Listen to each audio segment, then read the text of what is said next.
எல்லோருக்கும் வணக்கம். Aadhira's kitchen YouTube சேனலுக்கு உங்களை அன்போடு வரவேற்கின்றேன்.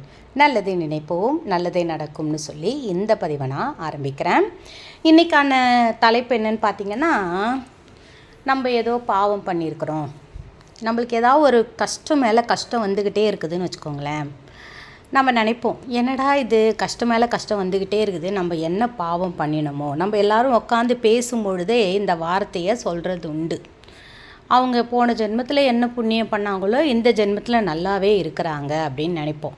ஆனால் அதுவும் ஒரு சில வீடுங்களில் உள்ளே புகுந்து பார்த்தா தான் தெரியும் அவங்க எந்த அளவுக்கு கஷ்டப்பட்டுக்கிட்டு வாழ்ந்துட்டு இருக்காங்கன்னு.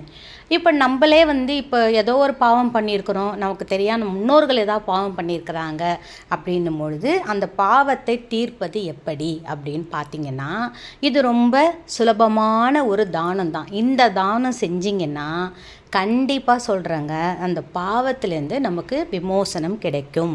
நம்ம எந்த பாவம்னு இப்போ நம்ம வாழும் பொழுதே ஏதோ ஒரு பாவம் சின்னதாக நம்மளுக்கு அது தெரியுது, இது நான் செஞ்சது பாவம் தான், இதை நான் செஞ்சுருக்கக்கூடாது அப்படின்னு நினைக்கிறவங்க நீங்கள் என்ன பண்ணுறீங்கன்னா, உங்களால் எவ்வளோ வசதிக்கு, உங்கள் வசதிக்கு எத்தனை கொடை நம்ம மழைக்கு பிடிக்கிறோம் இல்லைங்களா, அந்த கொடை வாங்கி நீங்கள் கொடுக்குறீங்களோ எத்தனை பேருக்கு வேணாலும் கொடுங்க. ஏழைகளுக்கு கொடுங்க, இல்லாதவங்களுக்கு, இருக்கிறவங்களுக்கு கொடுக்கறதுல எந்த ஒரு பலனும் நமக்கு கிடைக்காது. அந்த ரொம்ப ஏழைப்பாழையாக உட்காந்துக்கிட்டு இருக்காங்க இல்லைங்களா, அந்த யாசகம் பெறுறவங்க, அவங்கக்கிட்ட போயிட்டு அவங்களுக்கு கொடை கொடுங்க. அப்படி இல்லைன்னா வெயில்லையோ இல்லை மழையிலையோ கொடை வாங்க முடியாத நிலைமையில் நனைஞ்சிக்கிட்டு போயிட்டுருப்பாங்க.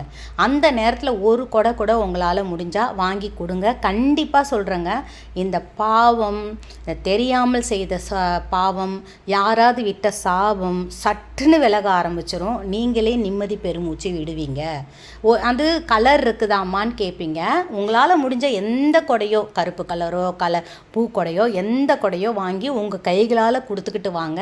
நிச்சயமாக சொல்கிறேங்க, அது ஒரு சிலர் சொல்லுவாங்க இல்லைங்களா, அவனுக்கு சொத்து ஏதோ ஒரு ரூபத்தில் வந்திருக்குது அப்படின்னு. அந்த மாதிரி தவறான ஒரு வழியில் அந்த செல்வம் உங்களுக்கு வந்திருந்தா கூட அந்த பாவம் உங்களை ஒன்றும் பண்ணாது அப்படின்றது ஒரு ஐதீகம். இதை நீங்கள் பின்பற்றிக்கிட்டு வந்தீங்கன்னா உண்மையாக சொல்கிறேங்க, நல்லா இருப்பீங்க வாழ்க்கையில்.